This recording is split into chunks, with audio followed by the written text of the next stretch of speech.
Hello, can you hear me? There we go. We've got you now. Yep, you're on with Izzy. Busy. Hey, Izzy, mate, how are ya? Tell this guy to fuck off first. I'm not answering any questions. Get me out of this lockdown. Hey, fuck off. Shoot. Away. Right. Now, where were we? Hold up. Let me just get a bit of lighting. Go. Is that better? It's perfect. Sweet. Let's go. You're good? Perfect. Hey, mate, well, first of all, congratulations on the fight being announced. This is one that I feel like you've had in the back of your mind for a while now. I remember speaking to you back before even UFC 230, and Paulo Costa was a guy that you wanted to face. Did you imagine that this would be coming in a title fight, though? Yeah, pretty much. And you were right.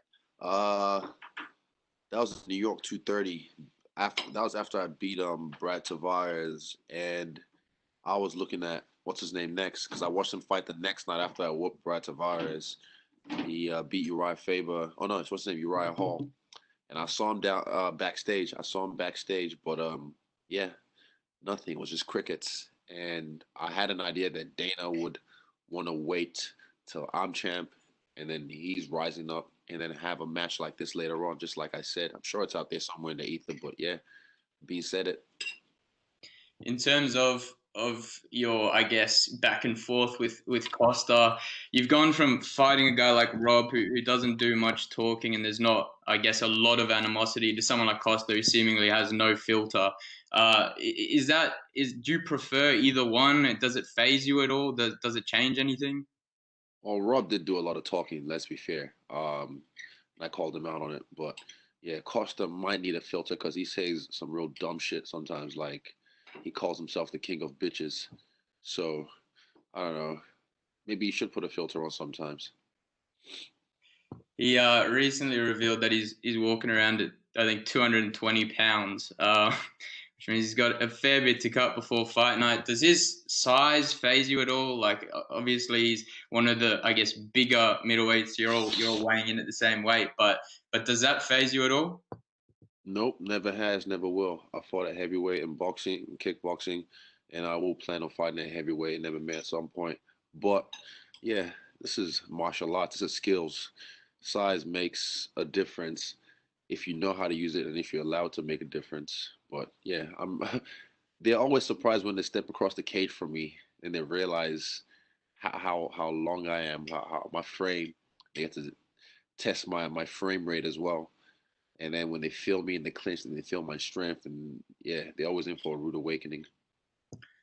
The location of this one hasn't been announced yet, but there's some talk that it's going to be at the UFC Apex in Vegas, which is obviously a smaller octagon. Cage. That's another narrative I've been hearing. A smaller octagon. Okay. Do you want to put that to bed? Well, look at how I dealt with Brad Tavares in a smaller octagon, and he was pressuring me. I whooped his ass 5-0. So yeah, and I fought in another kickboxing organization with a ring against a guy as well who's a Dutch kickboxer and just walks forwards and throws leg kicks and body shots and same style as what's his name, Paulo Costa, in kickboxing in a tiny phone booth ring, and I still whooped his ass. So I don't know why people think that's like gonna play a heavy factor. It's like, cool, we can fight wherever the fight takes place. We might even end up fighting on the ground. This is mixed martial arts, man. This is adaptability and triumph. So yeah, I'm used to this. Appreciate it, mate.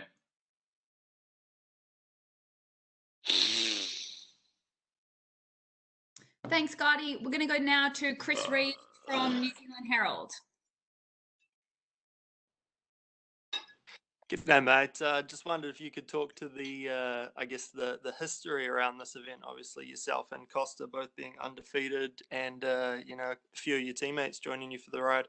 Yeah, me and Costa have been two rising forces in the UFC, and I initially called him out after I beat Brad Tavares. I told Dana White when I met him for the first time, I told him I want to fight that guy next, and he kind of alluded to the fact that it's probably not the best fight for now because it'll take a while to build us up as our own entities and then have a super fight like we are right now. So yeah, it's a perfect storm.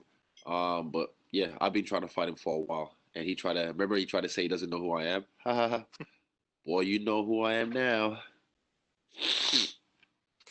And obviously, you would have known for a little while that Brad, Shane, and Kai are going to be on the card with you. Could you just talk about how good it is fighting with the boys again? Fuck yeah. I mean, we've done a three-peat twice now, so now I'm gonna do what do you call it?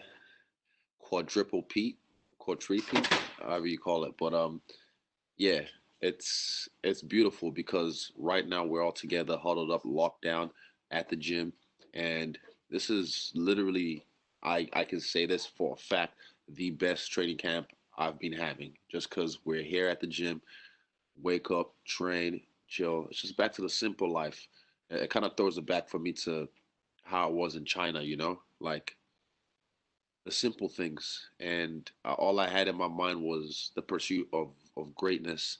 So even if this lockdown ended on Sunday or last Friday, I would have still taken the 3 days being here as a refresher because you need sometimes a refresher or a reset. And being here has done that for me because I have fuck all to do outside of this. I have no distractions. I have no obligations. All my responsibilities I handle over the phone or online. And I've learned to say no to a lot of new things and just focus on what I want to do. Wake up in the gym, train, eat, have a nap, and then wake up, train again, chill with the boys, and sleep. Just on lockdown, was it frantic at all trying to organize getting the boys into the gym before the deadline? No, not at all. It was easy because we're always in the gym anyway. We pretty much spend half our times here, so we are our own bubble anyway. So yeah, it wasn't an issue. You just said, "Oh yeah, I've got an idea." Blah blah blah. Cool. We're in there within the hour. Sorry, man, that's all from me. Thank you very much. Thanks, Chris. I'm going to go to Mike Bond now from MMA Junkie.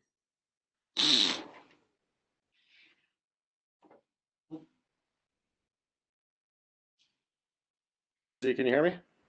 Yeah, perfect. What's up? Perfect. Dana White said the other night about 10 times that he thinks this is going to be the fight of the year for 2020. What do you think? Is that what we're going to see on September 26th? Or are you hoping for a cleaner type of performance that's like performance of the night? I think a performance of the year, shutout of the year, shutdown of the year, maybe. Fight of the year. I've already had that in my back pocket, but if it happens again, I just don't think it's gonna happen just because of the situation. If and you have to be smart enough to put it together. This guy gasses after the first round. Got 5 rounds. Look at me in all my fights in the fifth round and in the sixth round. I mean, not sixth round, the fifth round. Oh, sorry, what am I saying? I got distracted. Look at me on my fights in the fifth round, in the fourth round, third round, the later rounds. I'm always fresh. So, yeah, precision is going to be the key in this fight. Precision, skill, and just taking them out one by one. No doubt. And I actually had the chance to talk to Paulo a couple of weeks ago, and I asked when this is all said and done if you guys will be able to make peace and shake hands. And he said, "No way am I going to be shaking Izzy's hand after I knock him out, etc." What about you? Are you willing to make peace with this guy, or is this something that's going to go on beyond the fight? Peace. Bro, I don't know. What am I thinking? You can get closure like even when you like break up with someone and you look for closure to try. You don't need to look for closure with anyone. Closure comes within yourself. So yeah, after I knock him out, I'm just gonna carry on with my day. Fair play. It's And closed. It's closed. there you go. And a lot of important middleweight fights coming up soon. We were supposed to have Hall and Romero this weekend. That obviously got pushed back, but they announced Whittaker and Cannonier, which seems like it could be a title eliminator. What do you just kind of make of the lay of the land, and who do you think is going to be the guy who emerges from all that Ugh. to fight for the belt? I love it. I was definitely looking forward to what you call it, Darren Till, that fight, but since Rob beat him, good job. I'm surprised he's taking the fight with Cannonier. Good on him. But yeah, I like that. I like that matchup. Don't really care who wins, but I'd rather Cannonier win so I can get a fresh body. Yeah, I think that'd be a little soon for the Rob rematch. I mean, obviously for him it would be good 2 wins, but that wouldn't be that much time in between. Eh, I've done worse, so he'll be right. If he does it right, he'll be right. Fair play. And last thing from you, just tell us the inspiration behind going pink with the hair. We know you were blonde before, and you changed it up again. I like to switch it up on people, give them the unexpected, because people always expect something. And for me, expect the unexpected. I ever saw a meme. What was the meme? Sean O'Malley dyes his hair the colors of the rainbow. No one bats an eye. Stylebender dyes his hair pink. And it's breaking news. And everyone loses their mind. I don't know why the color of a man's hair can get you in your feels. But yeah, I don't know. I like it. Imagine if I had pink hair and I whoop this motherfucker's ass. It might be another color by the time the fight comes around, but right now I'm fucking with this. It's beautiful. It's like candy floss. Excellent. Thanks, Izzy. Appreciate it. All good. Thanks, Mike. I'm going to go now to Clay Wilson from Radio New Zealand. Hey, Izzy. How you doing, mate? Very well. What's up? What's up? Hey, you spoke about it a bit before, but just in terms of Auckland going into level 3, how much impact has that had or not had in terms of your training, and how is it working logistically? How are you managing you guys? It's had a great impact on my training, to be honest, because we thought on the fly and came up with a plan to adhere to the lockdown rules. So yeah, it's had a great impact on my training because I get to just live at the gym. Like I spend most of my time at the gym anyway, but now I get to sleep at the gym, wake up in the gym, and just hit the ground running, train, get work done. So yeah, it's had a great impact on my camp. So you guys obviously doing that didn't need any sort of exemption or clearance from the officials to train or anything? No, of course not, because what were we doing before the lockdown? We were training, being in each other's bubbles anyways. So we decided to just be exclusively in each other's bubbles. And just in terms of leaving, what's the process with that? Do you guys need to go through any particular protocols or get any government clearances or UFC? You mean to travel? To get out of the country? That's need to know basis. So I'll leave that for now. Cool. Thank you, mate. Cool. Thanks, Clay. I'm going to throw now to Jake Michaels from ESPN. Hey, how you going? Very well. What's up, Jake? You kind of touched on it before, but how proud are you of everything the gym has already achieved? Very proud. I'm very proud of us, and being here with the team, locking down with my crew is making me even. I don't know if I could be any prouder, but it's just strengthening the bond between me and my comrades, me and my brothers. So yeah, I love the vibe we're on right now. It's a whole vibe. And what's it been like in New Zealand in the last couple of years? You know, you've had a pretty meteoric rise. And how have you found the love for UFC growing over the last couple of years? Oh, Jesus. Sorry. Yeah, the sport's growing rapidly, constantly. So much is happening. So much is happening that we keep even having to look at new options because the gym's getting packed every day, even after the first lockdown. Yeah, MMA is it's the biggest sport in the world. People just don't know it yet.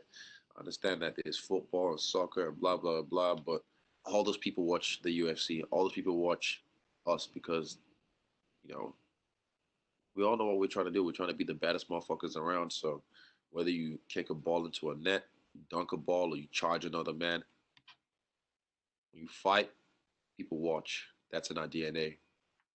Do you think UFC could ever sort of overtake rugby as the number one sport in New Zealand?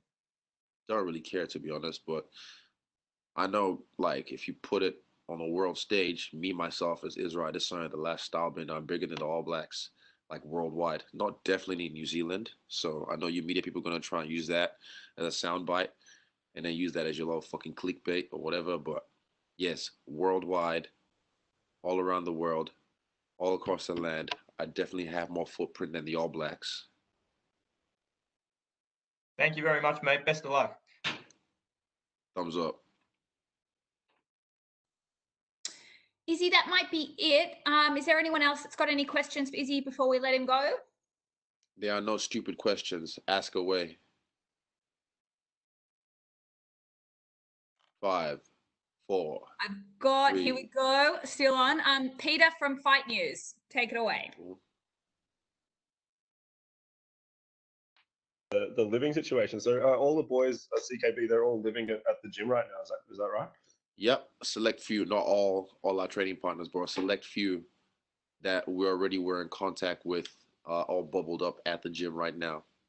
And do you mind just going into a little bit more detail? Like, is everybody bunking on the ground, or how does that work? Yeah, we can go in detail. So, okay, my situation, right? So I got the single mattress from my house out west. I got my brother to bring it, and I put it fucking on the hardwood floor, and I was sleeping on it. I was being all nostalgic, like fuck, this is like how China and Diamond's like my roommate, or he's in the jiu-jitsu room with me, or with a few other people, and I'm just vibing this whole nostalgic thing. But then I realized, fuck that, because I already know what it's like. So I got another mattress that's much bigger, much more comfortable, because I can't sacrifice my sleep. And now I'm sleeping on the floor like a king. But yeah, it's beautiful, man. Like the kitchen here is just packed with fucking, I don't know, everyone cooking, pantries, and yeah, you just bunking with us. He's waking us up with his early morning songs. Horrible, horrible. Um, yeah, it's a vibe. You should be here, but you're not. So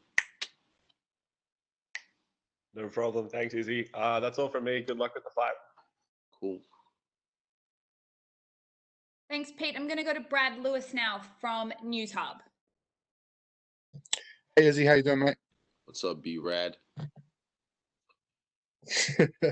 Hey bro, I know you're someone who does enjoy your alone time. Is there anything challenging about the bubble at the No, moment? no. I love my alone time, but like it's so easy. Like how do I put it this way?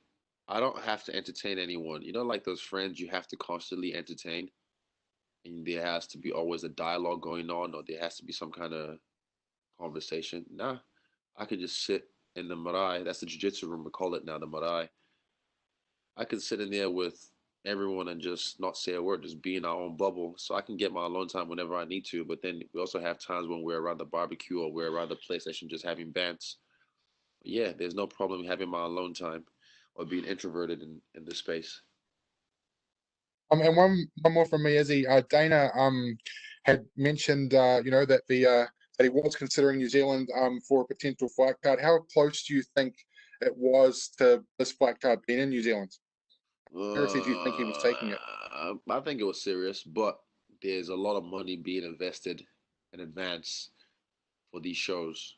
You have to realize that they don't just happen. They do happen like that. You've seen the UFC do it before, move a whole show. But yeah, most times there's a lot of money invested in these shows beforehand, 10, 12 months, 18 months beforehand sometimes. So yeah, I don't know. That's business shit, but it'll happen eventually if this whole Corona thing keeps going on, and we kick its ass again like we're gonna do the second time. Then yeah, I see a fight card happening in New Zealand in the near future. Thank you, brother. Cool. Thanks, Brad. We're just going to go back to Gardy from Fox Sports. Hey mate, I thought I'd ask you while we have you. The Costa fight came after a couple of years of you maybe thinking about it and talking about it a little bit. Another fight you've been talking about for a little bit now is that Jon Jones super fight. He's moved up to heavyweight. In terms of that move, does that impact your plans on the super fight with him? Would you want that at light heavyweight? Would you consider? I know Eugene's talked about you moving up to heavyweight at some point in your career. What are your thoughts on that? 100%. It doesn't change my plans. My plans are still going as forward as planned. So yeah, same thing.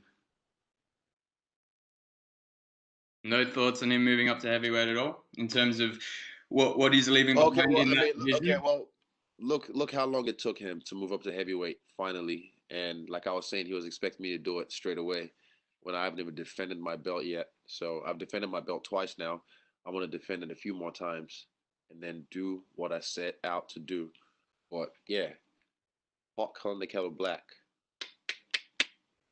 on his part. So Yeah, go put some fucking muscle on your chopstick legs and go fight Francis Ngannou. Watch him break you. I hope he doesn't though. Maybe he does. Who knows? Thanks, Izzy. All right, we've got another one from Chris from New Zealand Herald. Hey mate, just sort of numbers wise, how many of you guys are staying at the gym? So far 10. That's including Eugene. Sweet, easy. Thank you, man. Cool, cool. Is that a trick question, Chris? Is that it? No. I'm just checking if you other guys still have their hands raised. Clay, did you have any more questions? No, Would it Mike. compete- Oh, there we go. Given what's going on in the world and the fact that New Zealand's come back under more restrictive conditions, how do you feel about just having the chance to compete and you'll have probably a few more eyeballs even than you would have had in a normal circumstance? It's a good question. I think it is awesome. I think it is cool. Yeah, more money. That's how I see it. The pay-per-view always goes up, like it did for the first lockdown when these dudes got what was it? I think it was 250 or 249, whatever card it was. Uh, yeah, just more money, more eyeballs. So it makes sense. I'm looking forward to it. It's a great fight as well. Great opponent, stylistically.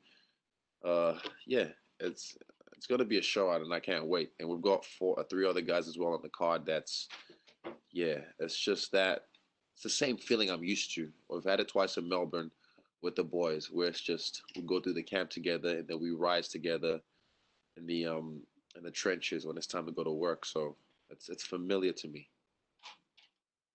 And just in terms of your standing in the UFC, what do you think a win over Paulo does?